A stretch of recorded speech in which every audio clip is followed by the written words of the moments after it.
ton of great games I've been to in my life, but the one that sticks out still to this day as my most favorite is the '82 Alabama game. The first time, it was only the third game I'd ever been to, period.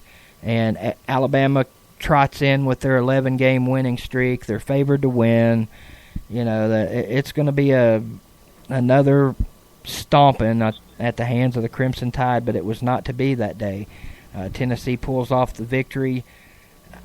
Sadly, my memory sucks, but I believe the final score was either 35-28 or 42-35. Carter, you're the stat guy. But I do know we won the game, and I do know Knoxville was a party for the next 8 hours.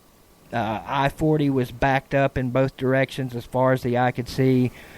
People were having to jump out of their cars and run down the bank and go to gas stations and strangers' houses to use the bathrooms. They tore down the goalpost and trotted them all up and down Cumberland. It was just a beautiful day. And for me, that, as they say, is a day that will live in infamy. There's a million of them. The '85 season was a magical season, spanking Miami in the Sugar Bowl. Sorry, Cane Shades guys. One of our great wins, as well as the 2003 win over you guys down there. I wasn't going to mention that, but I couldn't help it. There's really too many to mention. We could do a whole show just on those games, Carter. Anything? Oh, absolutely. Any other? While we're talking about it, what about road games? What's your second biggest road game you've ever been to? I'm going to have to go with 2006 Georgia. That was a good one, man. We were down big, 24-7, and ended up coming back and winning 51-33. Blocked a punt and recovered it in the end zone. Antonio Wardlow, I think is who it was that recovered it. Wardlow. Yeah, that was fun. That was my second trip to Athens, but it was one I remember more just because of the way we won, and I'll never forget it. Yeah, that was a fantastic game. That was one of those watching on TV deals for me. Carter, we're down to about 10 or 11 minutes left in the show. I told you, man, time flies when you're having fun and you're talking about the Big Orange.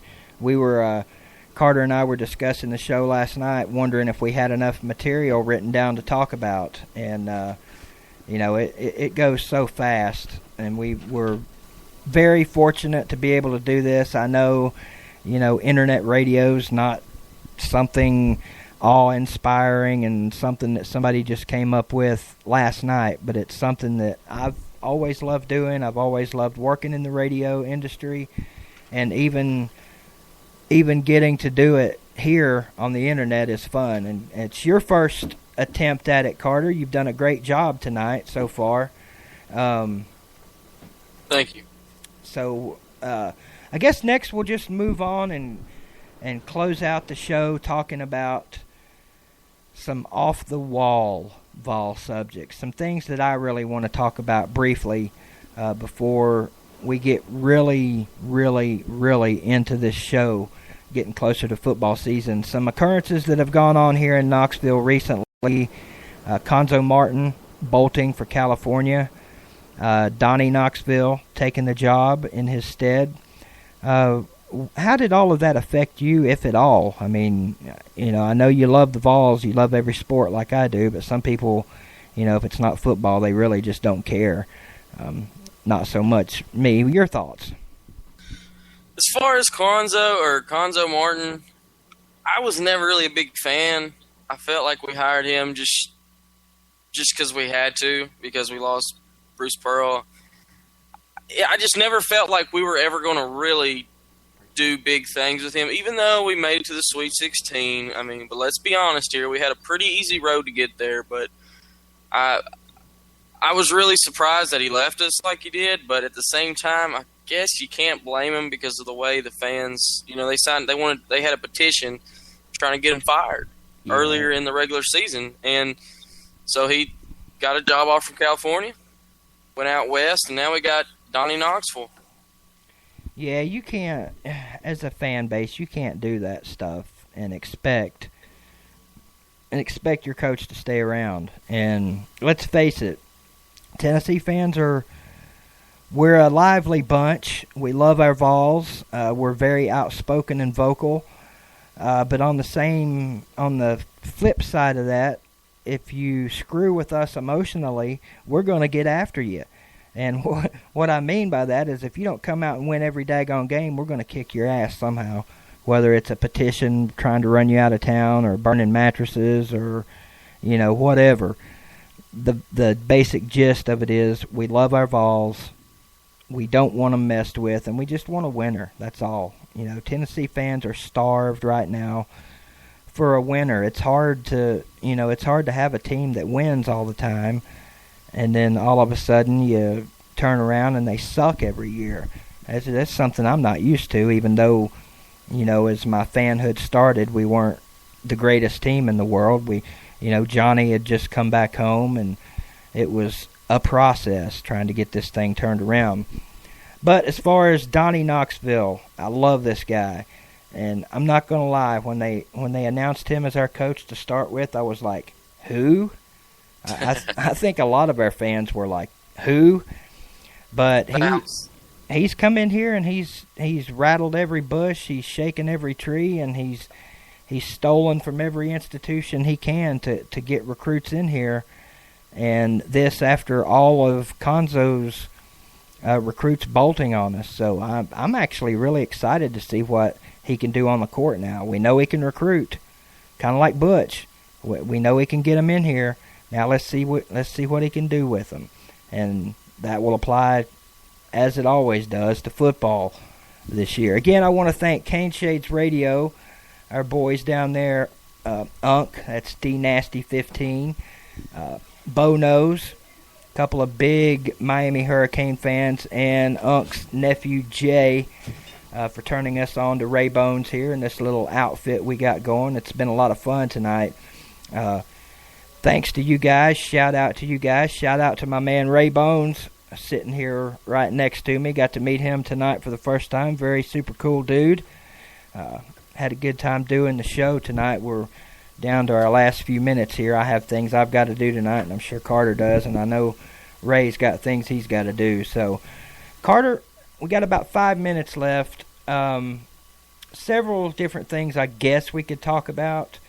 But what I want to know from you, I'm trying to think of an easy, simple way to put this. What do you think is going to happen this year in Knoxville? Do you think this is going to be a surprise season where we shock the world and win 2 or 3 games we shouldn't win? Or do you think it's just going to be another season where we trudge along and maybe win 5 games and possibly even make it to a bowl game? What do you see, my man? Well, I think a lot of people, they may not want to hear this, but we're going to compete. I feel that we're going to compete with every game. I know we got to play teams like Oklahoma and Alabama, and they're going to be really good, but we could go out there and have a really good year. It depends on if these younger guys can step up, and if the older guys can show them, teach them in a way and lead.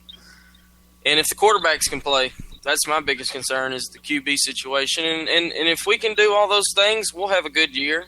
If not, we'll have a 5-win season, maybe 6. But I think I think we have a really good shot at winning 8 games. Are you prepared to handle a 5-win season again? Let's say this time, mid-December, Tennessee sitting at home, watching all the scrub bowl games, thinking, damn, that could have been us in one of those scrub bowl games at 5-7. How do you think you're going to feel about that? Disappointed, but not shocked or not surprised. That's about it, man. Does Butch Jones get a pass this year regardless of what happens? Let's say the wheels fall off and for some strange reason Butch only gets 2 wins out of this team. God forbid, for my own sake, that happens, but, does Butch get a pass regardless, and why? Butch gets a pass, man. He does. And why is we lost 50% of our starters last year. Our team, We're a very, very young team. I know that's something that we've been for a long time, but like I said earlier, I think we can see the light at the end of the tunnel. We're this close. Just got to have a little bit more patience. But another 2 seasons, 2015, we should be 8-win team, without a doubt. I hear you, man. I just, I hope and pray that light we're seeing at the end of the tunnel is not an orange and blue bus getting ready to run us over for a 10th straight year. Florida Gators, sick of those guys, man. Sick of having to do crow videos for Florida every year after another loss.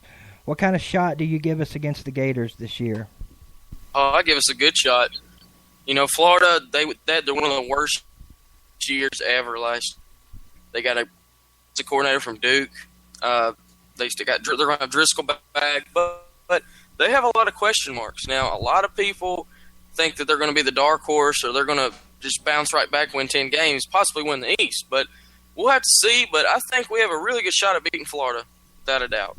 Yeah, unfortunately, I'm one of those guys that thinks Florida's going to be the bounce-back team of the year this year in the SEC. I'm not expecting an Auburn kind of run, just because, personally, I think Will Muschamp is a buffoon, and I think most of his fans would agree with me on that. You listen last year, almost everyone wanted him run out of town on a rail. And me, personally, I want to keep him there as long as they suck, but it really doesn't matter. We can't beat them. This year, who knows? I said it at the end of last year's game in my frustrations. I'm never going to predict a Tennessee win over Florida until we actually get one. Now, of course, that's a big load of shit. I'm sure when the game rolls around, I'll be talking more shit than anybody about the Gators and predicting us to win by 3 touchdowns. We'll see when we get there. Finally, our last little subject of the night. Carter, where will Butch Jones be in 3 years? Butch Jones will be, in 3 years, hoisting the College Football Playoff National Championship trophy. Where? Wherever it's being played that year. No, I mean, with what team? Oh, the Tennessee Volunteers. There you go, my man. I was getting worried there for a second. Yeah, my basic aim at that question was, do you think he'll still be here in 3 years? I personally do. I think Butch is here for the long haul, barring some kind of catastrophe, where we never make it back to 500. Believe it or not, man, there's actually some folks out there that think that Tennessee's done, that they'll never make it back to the glory days. I personally think that's absurd. You don't have a team like Tennessee and a program like Tennessee that, I forget the statistic, but it's won more college football games than anybody since like 1929 or whatever. I guess we still hold that. You don't have a team like that just all of a sudden die and fall out of radar range for the rest of their eternity. We will be back. We will be back to kicking Alabama and Florida and Georgia and South Carolina. Oh, wait, we already beat them last year. We'll be kicking everybody's ass like we used to. So I'm going to let Ray close us out before I jump off of here. I want to say thanks again to Ray Bones. Thanks to Cane Shades Radio, those crazy, wacky cane guys down in South Florida. I'm almost positive they've got not just one, but a handful of screws loose down there. But hey, they're fun to listen to. Carter, actually, before I get off of here, you can find me on YouTube at Big Vol Daddy. That's the name of my channel. Or you can just go to Google and type in Big Vol Daddy and find something about me. Find me somewhere. At the Big Vol Daddy. That's at the Big Vol Daddy on Twitter. And under my real name on Facebook, Keith Ricker. You guys are welcome to hit me up anywhere. Cuss me, call me, kiss me, hug me, whatever you want to do. Just give me some love. Carter, close us out, my friend. You can find me on YouTube as well. ACP Carter 45. Same on Twitter. On Facebook, you can search John Carter and find me there. But, yeah, thanks, Cane Shades Radio. Appreciate it, guys. And want to thank Ray Bones and thanks Two Loco Radio. Make sure everybody check out Two Loco Radio. They got great shows. They got band interviews, good music, everything. Check them out. That's right. And one more thing I almost forgot to mention. I forgot what it was, so I guess I'll have to tell you next week. Now, actually, what I was going to say is we are considering